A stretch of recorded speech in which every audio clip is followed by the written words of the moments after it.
l'écran de là. Ah oui, Becky, est-ce qu'on peut allumer l'écran de derrière, s'il te plaît? L'écran de derrière?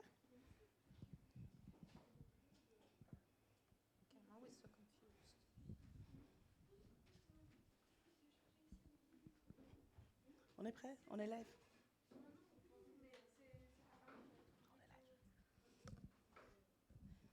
Bonjour. C'est ça, l'église ponctuelle qu'on a, on aime trop ça. J'adore. Je dis ça, mais moi aussi, je suis dans les... je suis toujours là-dedans. Non, mais c'est bien parce que par la fenêtre, je vois qu'il y a des tantines qui arrivent. Voilà. Oui, on peut imaginer on devait bouger les jambes. Oui. Là, Là, comme ça. C'est toujours une surprise. Hein, Bonjour Chantal. Nadine, toujours une Qui surprise. va être là aujourd'hui? Mais c'est ça qui est chouette, non? Ok, je commence. Oh, on est retourné à Bonjour deux, tout le Becky. monde. Ah, elle avait une béquille. Ouais, une Becky. Ça dépend des jours. je ne sais pas si tu regardes les lives. Mais je vois les groupes Facebook, Messenger. Tu regardes pas les lives. Je regarde que les preach. Je skip la partie blabla. Ça va? Moi pas. Ça veut dire que mon ministère n'est pas tout à fait. Mes annonces sont importants. Ok, on commence. Oui, on commence. Bonjour tout le monde, bienvenue ce matin. On est le dimanche 20 août. On est ravis de vous accueillir dans la maison du Seigneur et de vous avoir aujourd'hui avec nous. Je vous invite à vous lever et on va louer ensemble Jésus avec Viens, il est temps.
Ici, ça fait trop plaisir.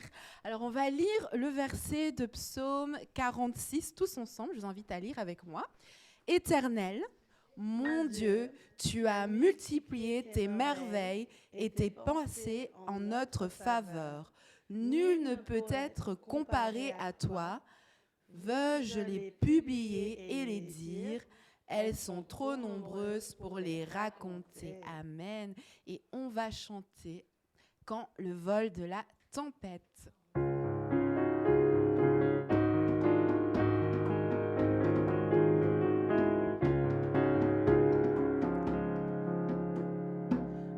Le vent de la tempête vient assombrir ton ciel bleu.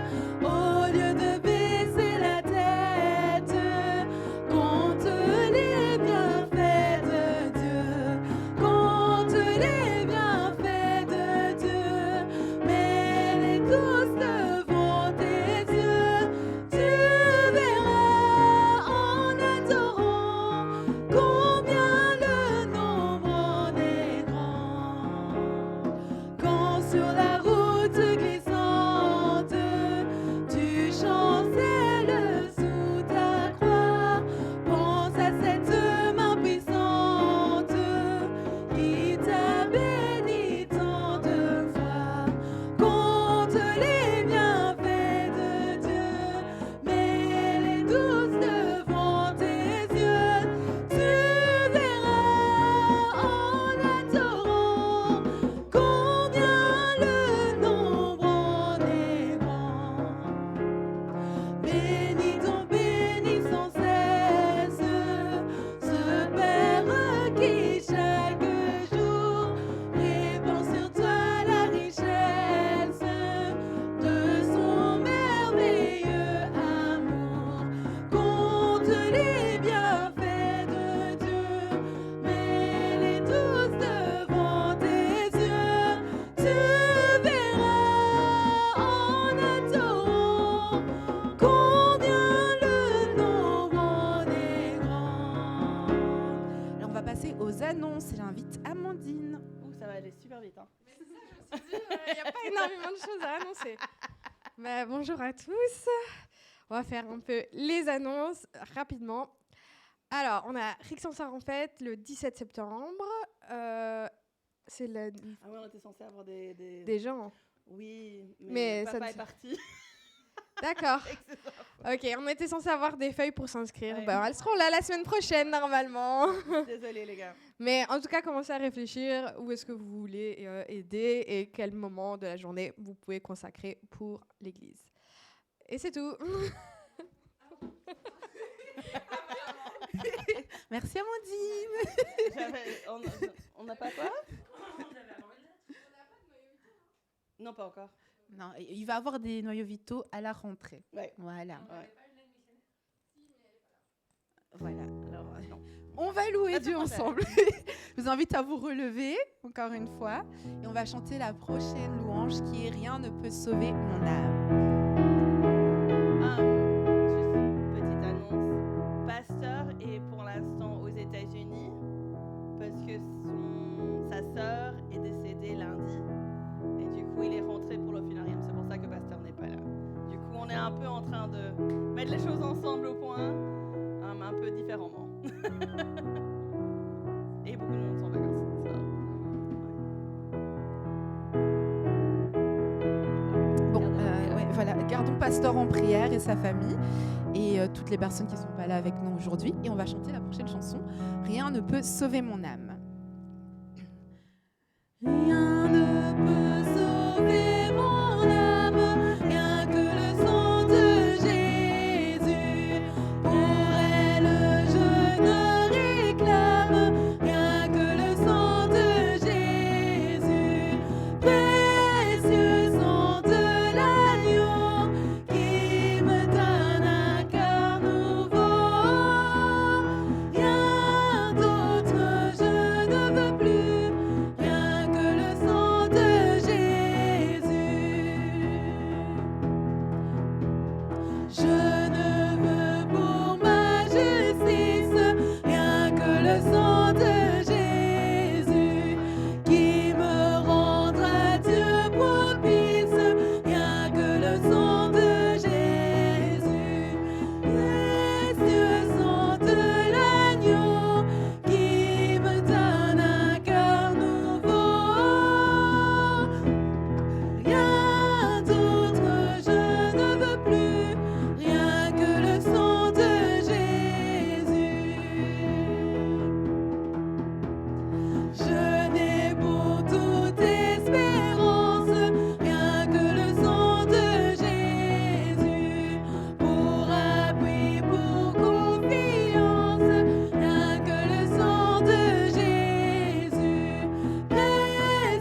va lire le prochain verset avec moi. Psaume 42, 2, 3, tous ensemble. Comme un cerf brame après les eaux courantes, ainsi mon âme soupire après toi, ô Dieu. Mon âme a soif de Dieu, du Dieu vivant. Quand entrerai-je et me présenterai-je devant la face de Dieu? Amen. Alors la prochaine chanson, comme brame le cerf. Ça, c'est des transitions.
Alors pour la prière, je vais demander à Eddy s'il veut bien nous offrir la prière ce matin.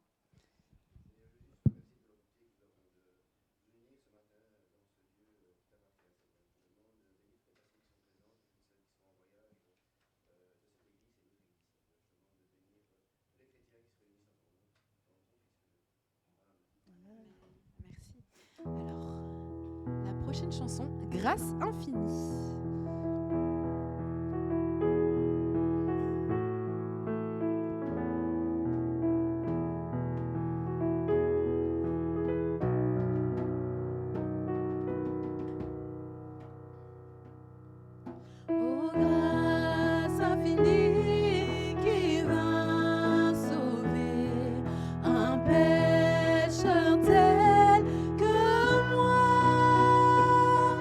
J'étais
toujours nouvelle, sa bonté règne, amour immense, grâce infinie,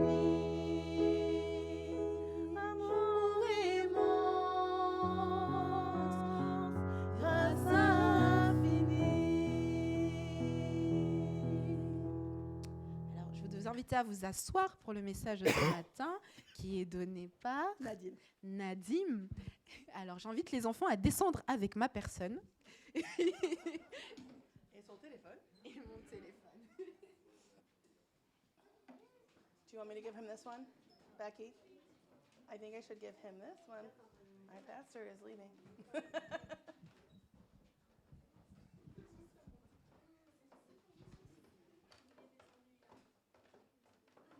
C'est pas moi qui prêche.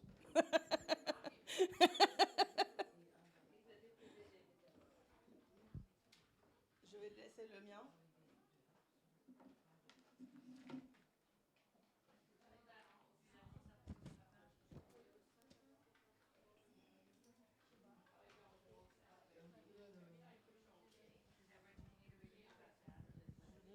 Je pense que tout le monde, sauf les Verdawi, l'ont entendu. Hein.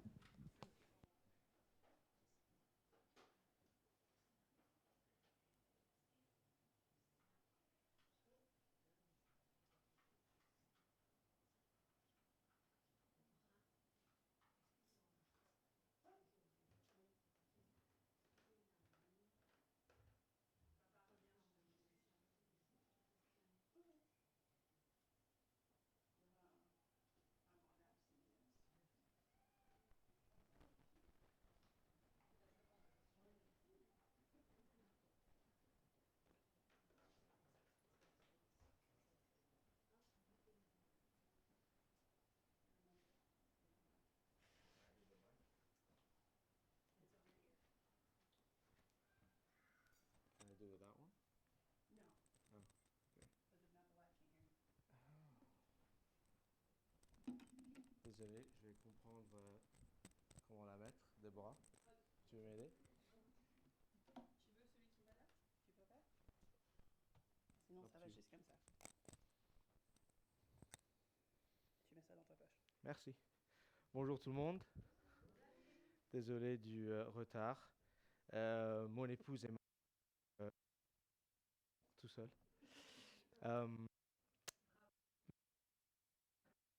Bon. Merci. Donc, c'est pouvoir être avec vous ce dimanche. Et ne me connaissent pas, je m'appelle Nadim. Euh,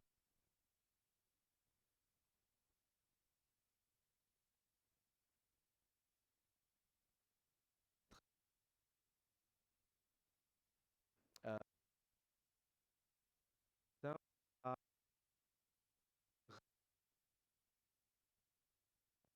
de Pierre. Toi, quand je c'est ma fille au lit, elle m'a demandé, Papa, qu'est-ce que quoi est-ce que tu vas prêcher? Dit, euh, le livre, ça se dit Pierre? Ok. Hein? Pierre, ok. Et donc, elle m'a dit, ben, est-ce que je connais ce livre? Et là, je me suis mis à penser pour savoir si elle avait déjà entendu parler, si elle avait une leçon sur ce livre. Et avant que je puisse lui répondre, en fait, elle a répondu, elle m'a dit, ah, je connais Jésus. Et oui, tu as en fait, le thème de ce livre, euh, ah, non, c'est on. Et c'est vert quand je parle. C'est bon? Bon. Et donc, le thème de ce livre est un thème qui est assez dur. Donc, c'est le thème de la souffrance. Et donc, c'est bien sûr quelque chose de dur pour les enfants de comprendre. Et c'est quelque chose d'encore plus dur pour les adultes d'accepter. Euh, et donc, Pierre, dans ce livre, il est en train d'écrire à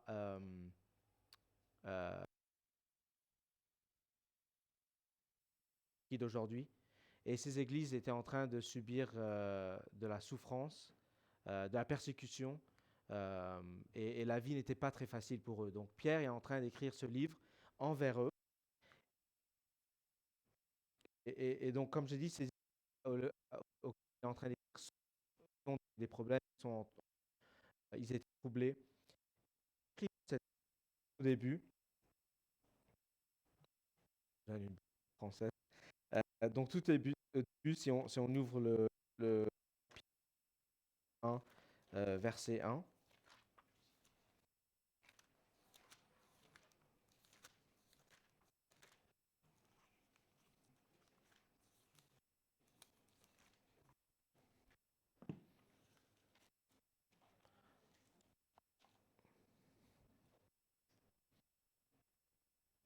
Donc on voit en train de donner son plan pour. Il dit, Pierre, apôtre de Jésus-Christ, aux élus étrangers, dispersés, dit aux étrangers. Et dans une autre traduction, marqué à ceux que Dieu a choisis et qui vivent en exil. Et donc vraiment le thème, c'est un vie chrétienne, une bonne façon de comprendre la vie chrétienne. Donc d'un côté, on voit qu'on est choisi par Dieu, on est aimé par Dieu, on est distingué. Donc voilà le mot élu. Et d'un autre côté, on voit qu'on est aussi exilé. On est des étrangers, on n'appartient pas à ce monde, on est des résidents temporaires. Et ces identités sont en duel. Elles sont en duel dans la vie de chaque jour. Et les personnes qui sont à ces églises, très bien aussi. Maintenant, ce que Pierre veut aussi qu'on comprenne, et on va voir ça plus tard dans le livre, c'est que la vie chrétienne, il est important de ne pas avoir une de ces qualités plus qu'un autre moment. Donc, on ne peut pas seulement cibler le fait qu'on est élu sans prendre en compte le fait qu'on est exilé et vice-versa. On ne peut pas se faire un chacun. Donc, si on oublie qu'on est exilé, donc on va être surpris quand on souffre. La souffrance va être quelque chose qui va nous surprendre. On ne va pas être prêt à être des sacrifices pour Dieu. Et on va conclure qu'en fait, on va être surpris que la vie sur la terre n'est pas facile. Et si on oublie qu'on est choisi par Dieu, chaque fois qu'on a des difficultés, on va croire que Dieu ne nous aime pas. On va croire que ces signes ces signes de difficulté sont des signes que ce que nous on fait n'est pas bon. Et on va louper notre chance, on va pas avoir la chance de subir la vraie joie, le vrai espoir, et vraiment avoir la confiance que Dieu nous aime et que Dieu est pour nous. Et donc nous avons besoin de bien maîtriser ces deux concepts, le fait d'être élu et le fait d'être des exils, le fait d'être exilé, pour pouvoir bien comprendre la vie chrétienne.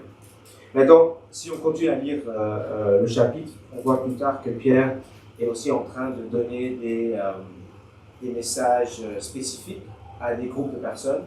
Donc il parle à un moment aux citoyens, il parle aux maris, il parle aux femmes, il parle aux serviteurs. Et il s'adresse à ces personnes d'une façon très distinguée. Donc il leur parle vraiment sur ce qu'eux sont en train de vivre dans leur vie. Mais tout à coup, quand on arrive au chapitre 3, verset 8, et c'est là que le passage va commencer, on voit que Pierre change son focus complètement, change sa direction complètement. On voit que maintenant, il est en train de s'adresser à tout le monde. Donc le verset 8 commence avec « Enfin, soyez tous ». Et donc là, ça s'adresse à nous tous. Et c'est un message qu'on peut tous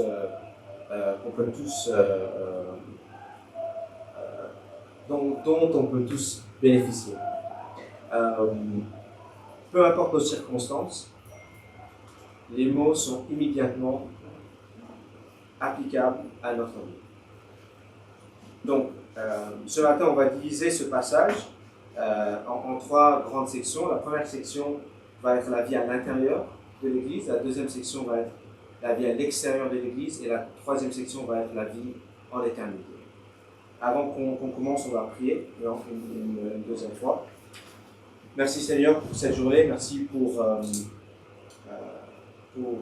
pouvoir être ici ensemble et pour pouvoir te louer. Nous te remercions pour l'opportunité, Seigneur, d'avoir cette Église ici et de pouvoir être ensemble en tant que chrétiens. Nous prions que pendant ce temps, tu ouvres nos cœurs, tu laisses la parole, ta parole, nous parler, Seigneur. Tu prépares nos cœurs pour pouvoir recevoir ce message. Seigneur, que n'importe quelle soit notre circonstance aujourd'hui, qu'on puisse entendre le message que tu as préparé pour nous. Donne-nous de la grâce, donne-nous de la miséricorde, Seigneur, pour pouvoir accepter tes paroles et pour pouvoir appliquer ça à notre vie. Nous servons ton Fils Jésus-Christ. Amen. Donc, le premier verset, verset 8, dont je lis en entier. Enfin, soyez tous d'un même sentiment, compatissants, fraternels, miséricordieux, bienveillants. Donc, Pierre là nous donne 5 qualités. Il nous donne 5 qualités qui doivent et qui nous aident à définir notre vie à l'intérieur de l'Église. Et ce n'est pas une coïncidence en fait qu'il nous demande d'exercer ces qualités, parce que plusieurs fois, à travers le Nouveau Testament. Ah, vous n'entendez pas? Mais il y a un problème. J'ai peur de rater le message. Non, il n'y a pas de problème.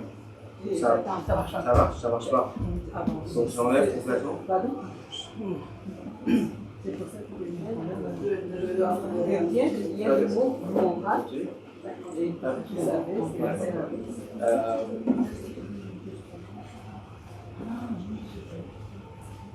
Oui, donc c'est pas une coïncidence qu'il nous donne ces 5 qualités, parce que plusieurs fois à travers le Nouveau Testament, plusieurs auteurs nous en parlent. Et c'est probablement parce que notre identité en tant que pécheur, notre identité pécheresse, nous lie ou nous envoie à faire l'opposé de ces 5 qualités. Donc on est habitué en tant que pécheur au lieu de choisir l'unité, on choisit l'opposé. Au lieu de choisir l'humilité, on choisit de se mettre en premier devant tout, de mettre nos intérêts devant tout. Et ça me rappelle en fait d'une histoire. Donc un été, on a voyagé aux États-Unis pour 3 semaines. Et il y a quelques mois avant, on avait acheté une plante. On avait acheté une plante pour la maison, une plante intérieure. Et donc, comme toute personne sage et connaissante sur les plantes, on a demandé à quelqu'un de venir arroser la plante pendant qu'on était parti. En fait, c'est pas vrai. Parce que moi, je n'avais pas cette réaction ou ce réflexe, merci. Donc, j'ai pas fait. Donc, je suis revenu, j'étais moi tout seul revenu après 3 semaines. Et la plante était morte. Les feuilles étaient brunes, la terre était sèche. Donc, voilà.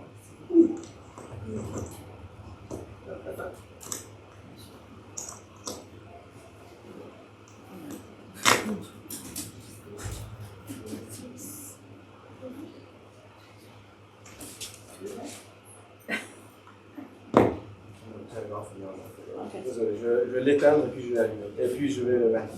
Donc ouais, la plante était complètement morte. Et donc voilà, en fait, pour pouvoir prendre soin d'une plante, il faut la soigner, il faut prendre du temps, il faut mettre de l'eau. On ne peut pas louper 2-3 semaines à ne pas faire cela, parce que si on le fait, la plante va mourir. Et donc le moral de cette histoire, c'est que... Elle va la accorder derrière. D'accord. Donc le moral de cette histoire, c'est que je dois demander à quelqu'un d'arroser mes plantes, mais aussi qu'en tant que chrétien, en fait, la vie chrétienne, c'est la même chose. On doit pouvoir, pour pouvoir avoir une vie en église et une vie en tant que chrétien ensemble, on doit chercher ces qualités, ces 5 qualités dans nos relations.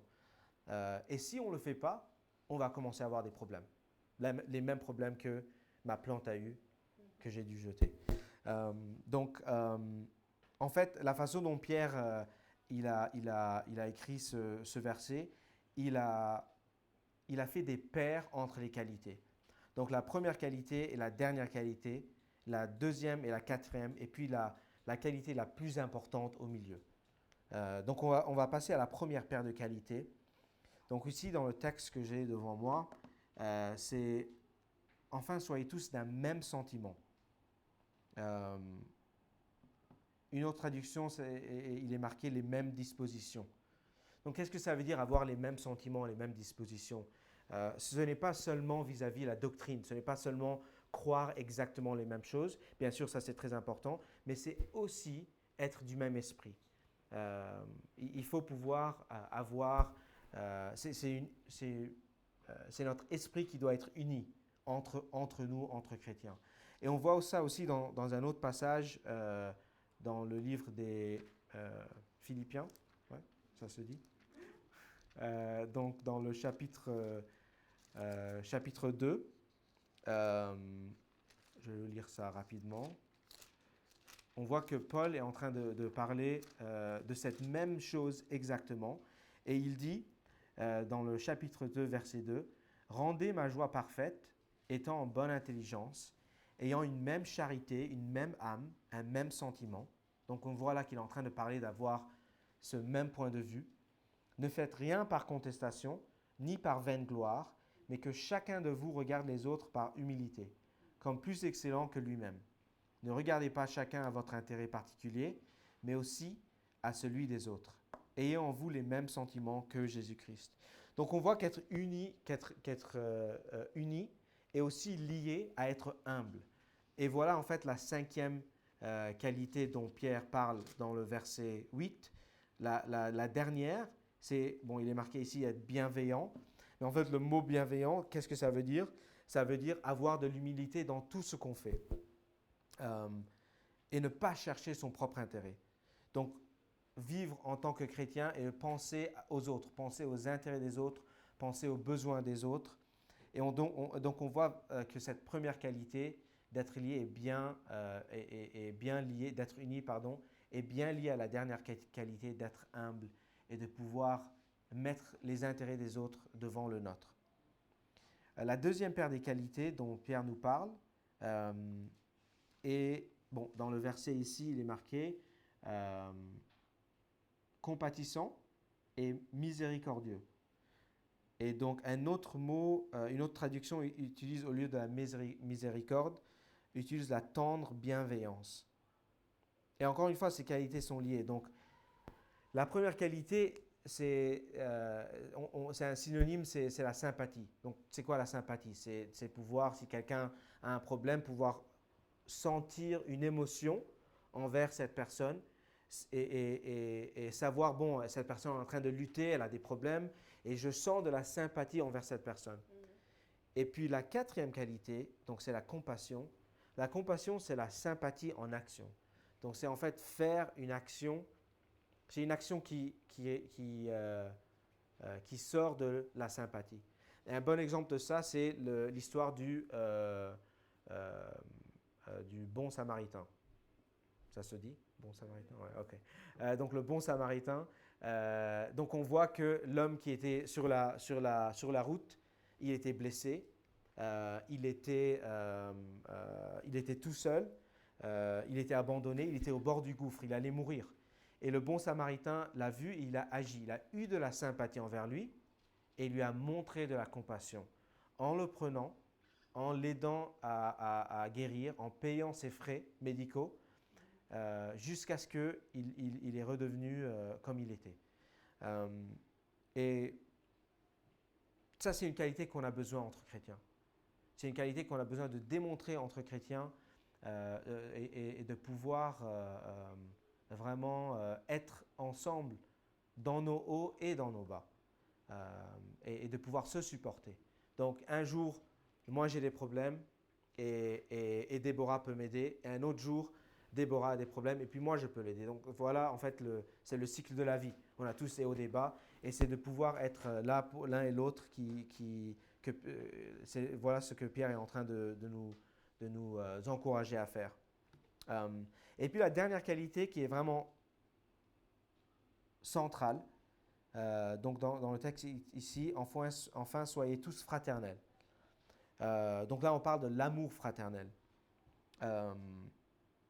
Pourquoi est-ce qu'on agirait en compassion? Pourquoi est-ce qu'on mettrait nos intérêts et nos préférences à côté pour servir l'un et l'autre? C'est parce qu'on est une famille. Donc parce qu'on est une famille, parce qu'on est frères et sœurs, parce qu'on a le même Père.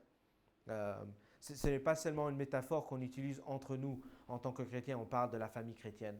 Mais quand on y pense, ce n'est pas seulement une métaphore, c'est quelque chose de vrai. On a vraiment un vrai Père.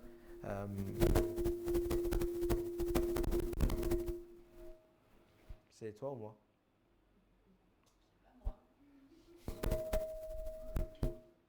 Ok. Ok. Donc ça, c'est un des thèmes centraux du Nouveau Testament. Cet amour fraternel, cet amour sacrificateur qui doit vraiment définir votre famille, la famille. Si vous êtes en famille, si vous avez une famille où tout le monde est vraiment là pour l'un et l'autre, vous voyez que c'est un amour sacrificateur. La façon dont elle doit l'être, la façon dont Dieu l'a conçue, la façon dont Dieu a conçu la famille, et pour que l'un et l'autre, on se sacrifie pour soi-même et qu'on s'aide, qu'on s'entraide quand on a des problèmes. Et Jésus-Christ est en fait le parfait exemple de ça. Jésus-Christ lui-même, il s'est abaissé. Donc, qui sommes-nous pour ne pas nous abaisser? Jésus-Christ lui-même nous a montré, il a montré la compassion aux autres. On voit ça à travers les évangiles. Merci. Et nous devons faire la même chose l'un ou l'autre. Nous devons nous aimer comme il nous a aimés. Et donc, Pierre veut qu'on applique ces 5 qualités à notre vie dans notre Église, chaque fois qu'on est ensemble. Mais comment est-ce qu'on peut montrer cette unité et cet amour envers les autres? Parce que ce n'est pas seulement d'être entre nous, entre chrétiens. On a un but beaucoup plus grand. Et voilà, en fait, la deuxième partie de ce que Pierre était en train de dire dans le premier verset du livre, qu'on est exilé. Donc, puisqu'on est exilé, on est autour de personnes qui ne sont pas comme nous. Donc, comment est-ce qu'on doit réagir envers eux? Et donc là, on voit ça dans le prochain verset, le verset 9. « Ne rendant point le mal pour le mal, ni l'injure pour l'injure, bénissant au contraire, sachant que c'est à cela que vous êtes appelés, afin que vous héritiez la bénédiction. » Donc on voit maintenant que Pierre change son centre d'intérêt. Il est passé maintenant à parler à notre vie en dehors de l'Église.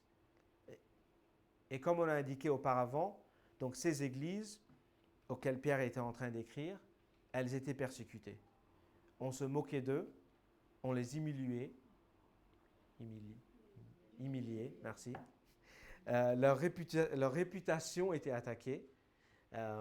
Et quand on y pense, puisqu'on était vraiment au début de l'histoire de la chrétienté, il est très très probable que ces personnes étaient converties.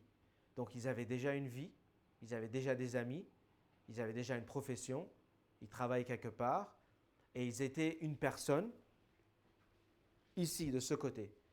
Et quand ils ont fait la décision de suivre Jésus-Christ et de devenir chrétiens et d'aller à une église, leur vie a complètement été bouleversée. Maintenant, ils étaient une personne complètement différente. Et les personnes, les amis, la famille autour d'eux, étaient en train de les traiter différemment. Donc, Pierre est en train maintenant de leur donner des conseils. Comment est-ce que vous devez et comment est-ce que nous, on doit agir en tant que chrétiens exilés, étrangers dans ce monde. Et donc là, il nous dit que qu'on va faire quelque chose de très difficile, c'est ne pas rendre le mal pour le mal. Et bon, je suis sûr qu'on a tous été là, qu'on a tous subi ça auparavant. Peut-être quelqu'un d'entre nous, on est en train de le subir maintenant, toujours aujourd'hui. C'est d'être traité comme quelqu'un d'inférieur, être traité comme quelqu'un de différent. Et parfois, quand ça se passe, on veut combattre le feu avec le feu. Donc, on veut riposter, on veut répondre. Mais ce n'est pas ce que le Seigneur nous demande de faire. Même si ça a l'air complètement naturel pour nous. Pierre nous demande de ne pas rendre le mal pour le mal. Et en fait, c'est très facile de croire, beaucoup de fois, que notre situation est une exception. Et qu'on doit vraiment réagir. On doit vraiment riposter. Parce que si on ne le fait pas, personne ne va le faire. Et si nous, on ne se défend pas, personne ne va nous défendre. Mais Pierre ne dit pas ça. Il ne nous dit pas de faire ça. Et les instructions de Pierre ne s'arrêtent pas ici seulement. Ok.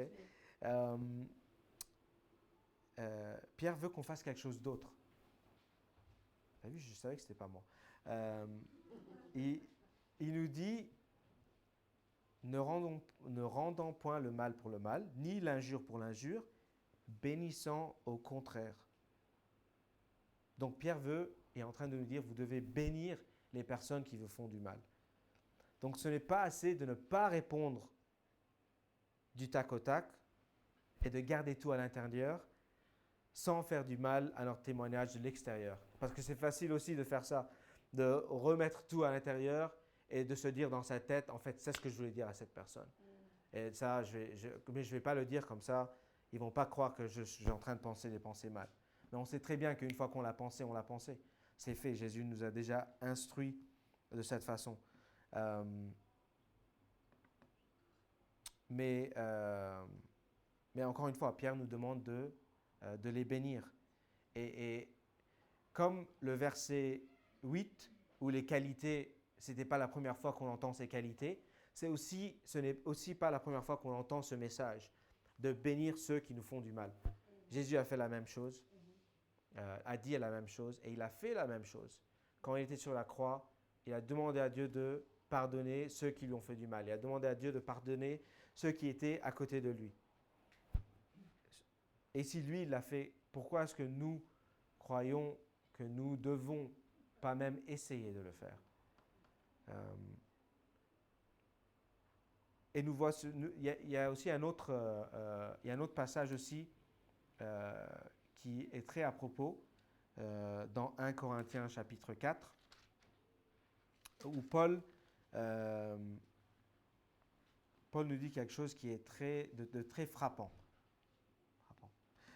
Donc, chapitre 4, verset 12, il nous dit « Nous nous fatiguons en travaillant de nos propres mains.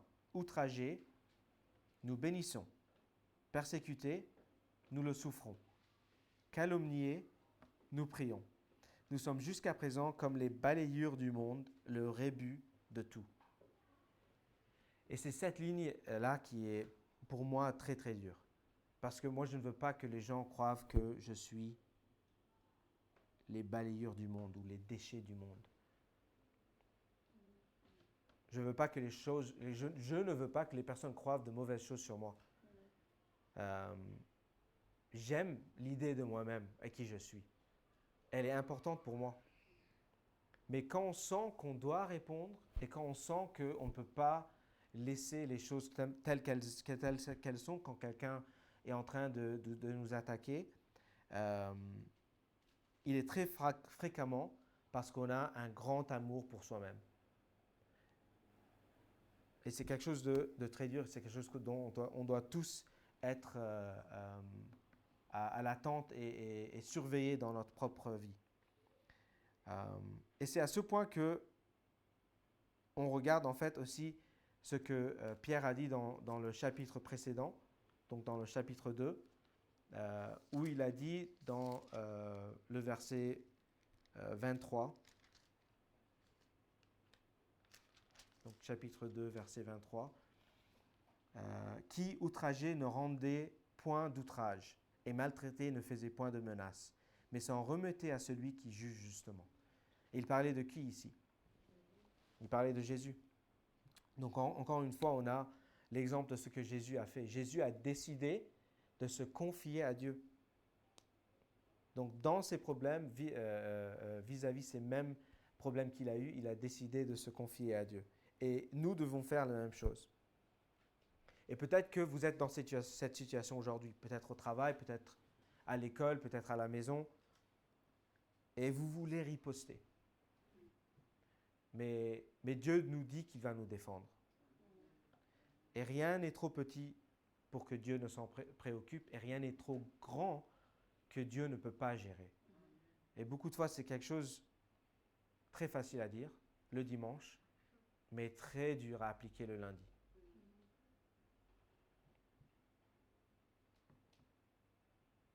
Maintenant, Pierre continue et il lie ces deux vies, vie à l'intérieur et vie à l'extérieur, en nous montrant en fait que ces deux vies nous lient vers l'éternité. Et on voit ça sur son dernier point dans ce passage. Donc, on commence dans le verset 10, 11 et 12. Et il va nous montrer ici que la vie à l'intérieur et à l'extérieur, c'est elle qui inspire et qui motive cette vie à l'éternel. Donc, verset 10, « En effet, que celui qui veut vous aimer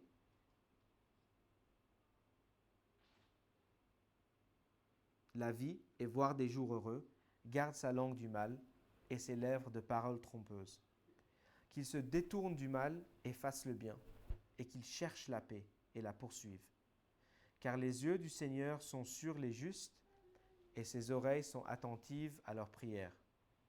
Mais la face du Seigneur est contre ceux qui font le mal. » Et on voit ici encore une fois que les identités sont en duel, dont Pierre nous a parlé dans le premier chapitre. Ces identités d'être élus et d'être exilés.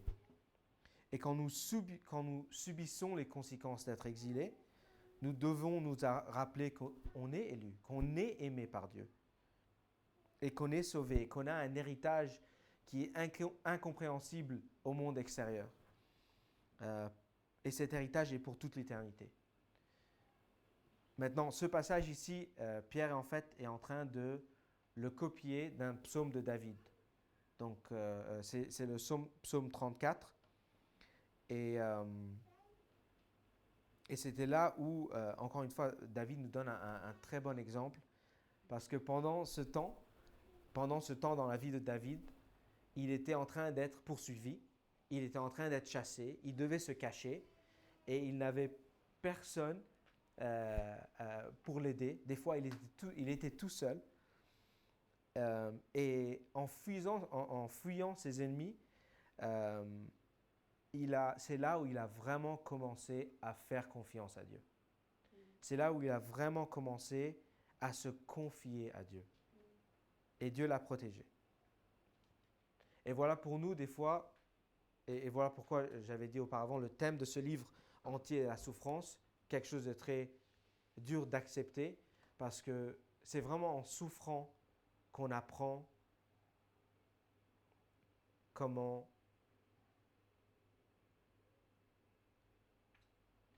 avoir besoin de Dieu.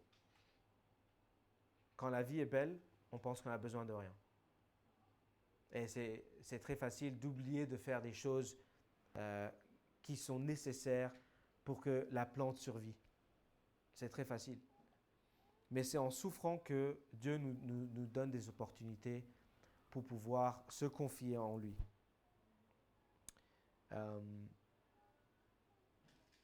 Et donc voilà en fait la différence. Dieu est en train de nous appeler à bénir ceux qui font du mal et à porter notre croix, à suivre Jésus. Et donc c'est à travers cette voie qui est en train de se lier vers l'éternité qu'on a un choix à faire. Si on a accepté Jésus-Christ comme notre sauveur personnel, Donc, ça devient logique. On sait pourquoi on est en train de vivre de cette façon. Mais si on n'a pas accepté Jésus-Christ comme notre sauveur personnel, on ne va pas avoir la même voie envers l'éternité. On ne va pas, on ne va pas suivre et accepter ou suivre ses qualités dans notre vie avec les mêmes buts et la même direction, disons. Donc,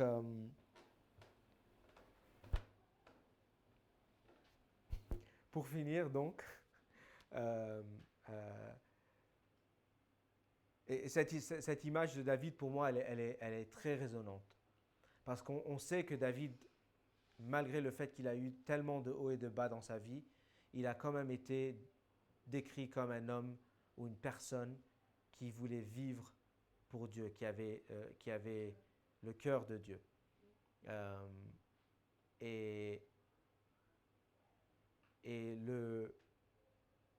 Une fois qu'en tant que chrétien, on comprend vraiment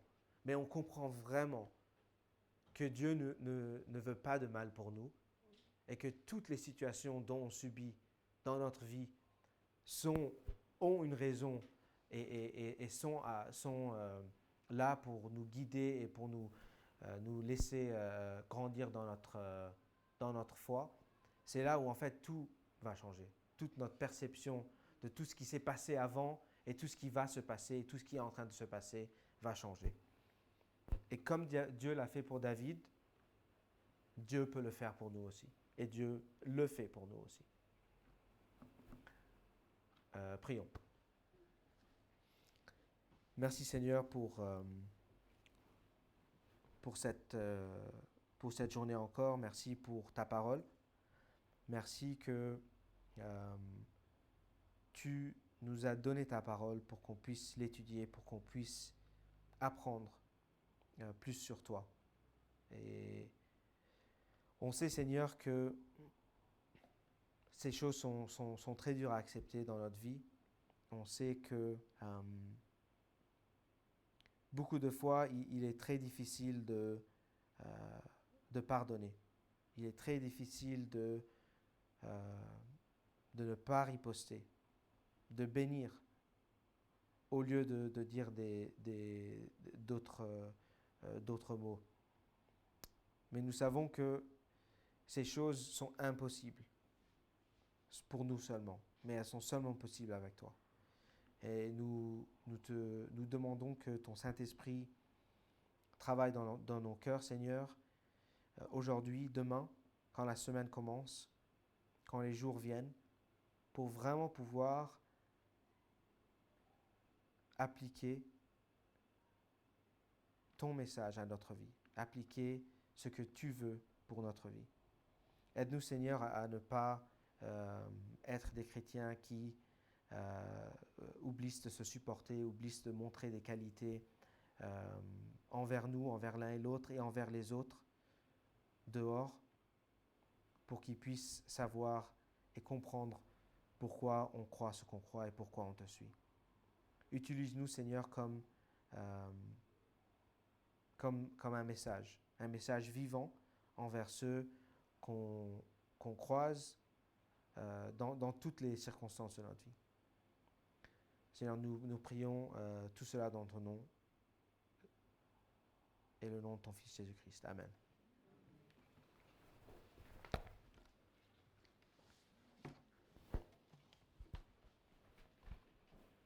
Donc,